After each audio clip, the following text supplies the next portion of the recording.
Rel is here with Republic reporter Jen Fifield, who has been covering the audit in Maricopa County.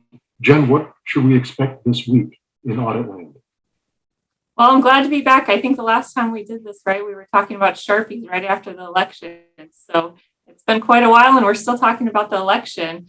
Right now, the hand count of 2.1 million ballots in Maricopa County has been going on for nearly 2 months, and they are wrapping up this week. But they have a lot of work to do still. They're also inspecting each ballot. There's a lot of questions about what they're actually looking for in that, though.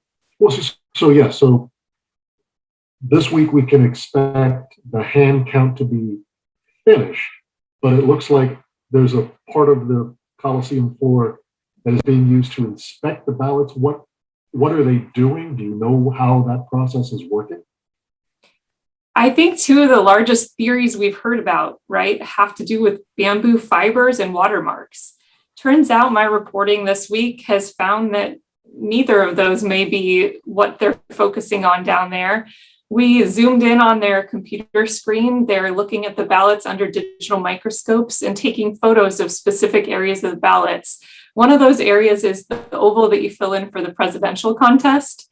And that oval, they're looking to see whether it's filled in by a human by looking to see what kind of mark it's made.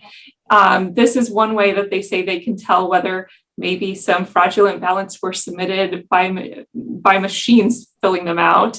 Another area they're looking at is a bullseye on the ballot that's supposed to show the alignment was correct when it went into the machine. Now, the county has told me that if the alignment wasn't correct, then it wouldn't go into the machine. They would duplicate the ballot and make sure that those votes were counted. So it's unclear to me why they think they'll find any ballots that were out of alignment. And it's unclear to me also why they think that machines submitted ballots as well.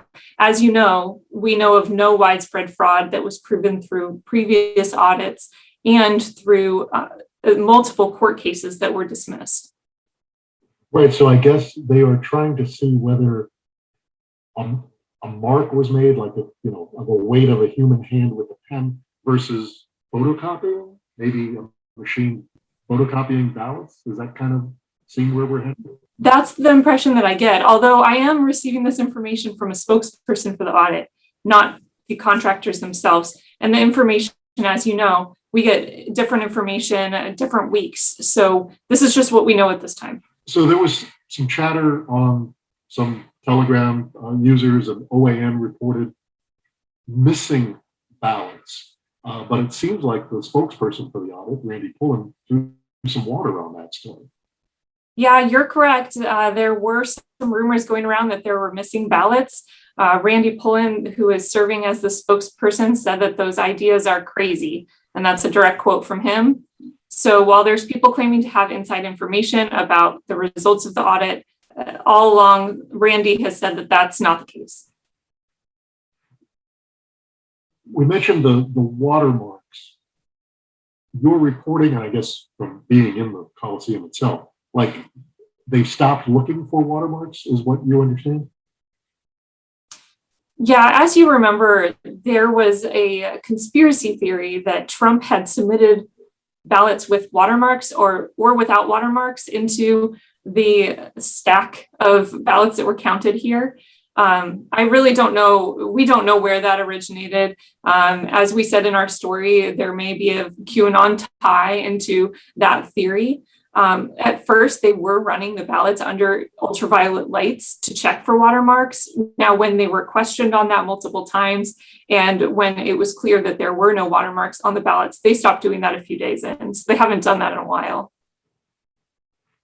How close are we to seeing this conclude? They have the Coliseum until June 30th. I believe that at that point, they should be finished. If not, they're going to have to extend their lease. And then they've said that it's going to take at least a few weeks to get some results out. So reporters are going in shifts into the Coliseum. So it looks like you might pull another shift in there.